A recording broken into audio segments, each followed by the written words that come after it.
पुरानी पेंशन की बहाली के मुद्दे पर आंदोलित सरकारी कर्मचारियों ने अपने बढ़ते प्रभाव के दम पर आखिरकार प्रधानमंत्री नरेंद्र मोदी के द्वारा 1 अप्रैल 2025 को लाई गई महत्वाकांक्षी पेंशन योजना यूनिफाइड पेंशन स्कीम यानी कि एकीकृत पेंशन योजना को पूरी तरीके से बट्टा लगा दिया गया है। और इस बात की तस्दीक हम नहीं कर रहे बल्कि खुद पुरानी पेंशन की बहाली के मुद्दे पर आंदोलित सरकारी कर्मचारियों के प्रतिनिधियों ने किया है। उन्होंने बताया है कि 24 लाख सरकारी कर्मचारियों में से महज 70 लाख कर्मचारियों ने ही यूनिफाइड पेंशन स्कीम के विकल्प को स्वीकार किया है और आज यानी कि 30 सितंबर 2025 को यूनिफाइड पेंशन स्कीम को स्वीकार करने का आखिरी दिन है। इसके बाद से अब यूनिफाइड पेंशन स्कीम को स्वीकार करने का विकल्प सरकारी कर्मियों को मिलेगा या नहीं मिलेगा ये भविष्य पर तय होगा। लेकिन इस पूरे मामले को लेकर के आखिर यूनिफाइड पेंशन स्कीम फेल क्यों हुई और पुरानी पेंशन की बहाली की मांग इतनी तेज क्यों हो गई, खुद बता रहे हैं national mission for old pension scheme Bharat के अध्यक्ष डॉक्टर मंजीत सिंह पटेल। आप खुद सुने उन्होंने क्या कुछ कहा है। आज यूपीएस को ऑप्ट करने का अंतिम दिन है और पिछले कुछ महीने पहले हमारी कार्मिक मंत्रालय के साथ जो बैठक हुई थी उसमें भी हमने यूपीएस को लेकर के कुछ सुझाव रखे थे।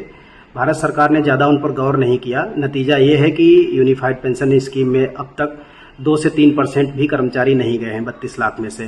तो ये अपने फेल होने की दिशा में आगे बढ़ रही है। अभी तक सरकार ने इसकी अंतिम तिथि भी नहीं बढ़ाई है। तो जाहिर सी बात है यूनिफाइड पेंशन स्कीम कल को जब रिपोर्ट आएगी तो ये फेल स्कीम घोषित होगी। हालांकि सरकार एनपीएस और ओपीएस के विकल्प में इसको लेकर के आई थी। 1.5 साल मेहनत भी की सरकार ने, लोगों ने इस पर रिसर्च किया और तब जाकर के यूपीएस का ड्राफ्ट बना। और जाहिर सी बात है कि all India NPS employees federation शुरू से कहता आया है कि नाम कुछ भी हो लेकिन कर्मचारी का जब तक अंशदान उसको वापस मिलने का प्रावधान नहीं होगा, जब तक वॉलंटरी रिटायरमेंट के दिन से पेंशन मिलने का प्रावधान नहीं होगा, तब तक लोग इसके प्रति उदासीन रहेंगे। मेरी अभी भी सरकार से यही गुजारिश है कि इन दोनों महत्वपूर्ण बदलावों पर विचार जरूर करें, तभी यूनिफाइड पेंशन स्कीम सफल होगी। तो आपने एनएमओपीएस भारत के अध्यक्ष डॉक्टर मंजीत सिंह पटेल को सुन लिया। अब आप जान लीजिए कि महाराष्ट्र राज्य जूनी पेंशन संगठन के अध्यक्ष और एनएमओपीएस के राष्ट्रीय उपाध्यक्ष वितेश खांडेकर ने भी यूनिफाइड पेंशन स्कीम को लेकर के क्या कुछ कहा है। आप खुद सुनिए, उन्होंने इस पूरे मामले को जरा विस्तार से समझाया है। कर्मचारी ओपीएस की मांग कर रहे थे पर कर्मचारियों को ओपीएस न देते हुए यूपीएस ने सरकार ने यूपीएस कर्मचारियों को दिया है। पर अभी आज कल का आखिरी दिन था, परंतु अभी तक केवल 3% ही कर्मचारियों ने यूपीएस को फॉर्म भरा है, यूपीएस में गए हैं। इसका साफ मतलब है सरकार ने जो यूपीएस योजना लाई है इसका विरोध कर्मचारी कर रहे हैं। यूपीएस योजना कर्मचारियों को मंजूर नहीं है। आने वाले 25 नवंबर को दिल्ली में एक बड़ा आंदोलन यूपीएस के खिलाफ होने वाला है। इस आंदोलन में ज्यादा से ज्यादा संख्या में सहभागी होने का मैं सबको आह्वान करता हूं और मैं आपके माध्यम से सरकार को बताना चाहता हूं हमें ओपीएस ही चाहिए, यूपीएस कर्मचारियों को मंजूर नहीं है। वहीं एनएमओपीएस महाराष्ट्र इकाई के सोशल मीडिया प्रमुख विनायक चौथे और आरटीआई एक्टिविस्ट भी हैं। इन्होंने भी यूनिफाइड पेंशन स्कीम को लेकर के अपने विचार व्यक्त किए हैं।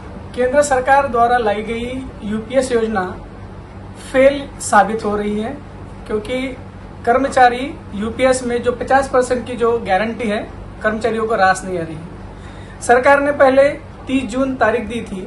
30 जून तक लगभग 1% कर्मचारियों ने ये फॉर्म भरे थे और उसके बाद इस तारीख को 30 सितंबर तक बढ़ाया गया। सूचना के अधिकार में पीएफआरडीए ने जो आंकड़े दिए हैं उसके हिसाब से 21 सितंबर 2025 तक अब तक टोटल जो केंद्रीय कर्मचारी हैं उनकी संख्या है 24,64,437 और इन कर्मचारियों में से अब तक 70,670 इतने कर्मचारियों ने यूपीएस में स्विच किया है।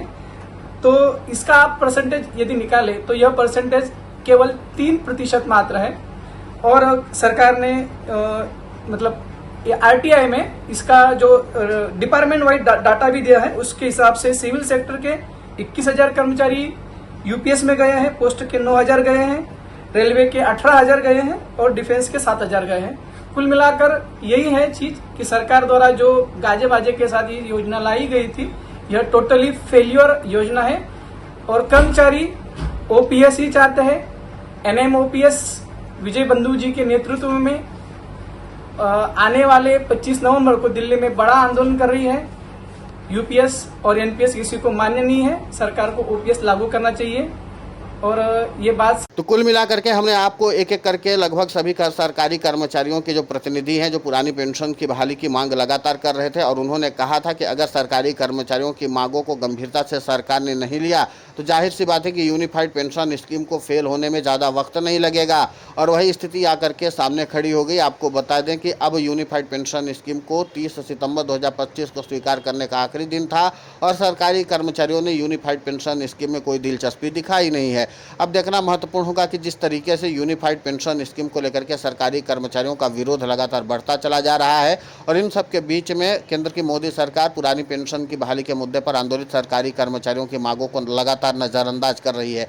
तो ऐसे में देखना महत्वपूर्ण होगा कि आगे सरकार इस मामले पर क्या निर्णय लेती है। लेकिन इतना तय माना जा रहा है कि अब पुरानी पेंशन की बहाली का आंदोलन जो है और तेजी से आगे बढ़ने वाला है, क्योंकि आगे चल करके पुरानी पेंशन की बहाली के मुद्दे पर राष्ट्रीय राजधानी दिल्ली में भी अब सरकारी कर्मचारी बड़े आंदोलन की तैयारी में जुट चुके हैं। और इसी के नाते से आपको बता दें कि एनएमओपीएस भारत के राष्ट्रीय अध्यक्ष डॉक्टर मनजीत सिंह पटेल ने बता दिया कि नवंबर में हमारा भी राष्ट्रीय राजधानी दिल्ली में आंदोलन होगा। और इसी के साथ एनएमओपीएस के राष्ट्रीय अध्यक्ष और अटेवा के प्रदेशाध्यक्ष विजय कुमार बंधु ने भी 25 नवंबर को बड़ा आंदोलन करने का ऐलान कर चुके हैं राष्ट्रीय राजधानी दिल्ली में। तो जाहिर सी बात है कि फिर केंद्र की मोदी सरकार की मुश्किलें और टेंशन बढ़ने वाली है। फिलहाल इस पूरे घटनाक्रम को लेकर के आपकी प्रतिक्रिया बहुत महत्वपूर्ण होती है, आप हमें कमेंट करके जरूर बताएं। साथ ही हमारे चैनल को सब्सक्राइब करें, खबर को ज़्यादा से ज़्यादा शेयर करें ताकि पुरानी पेंशन की बहाली का मुद्दा और बुलंद हो।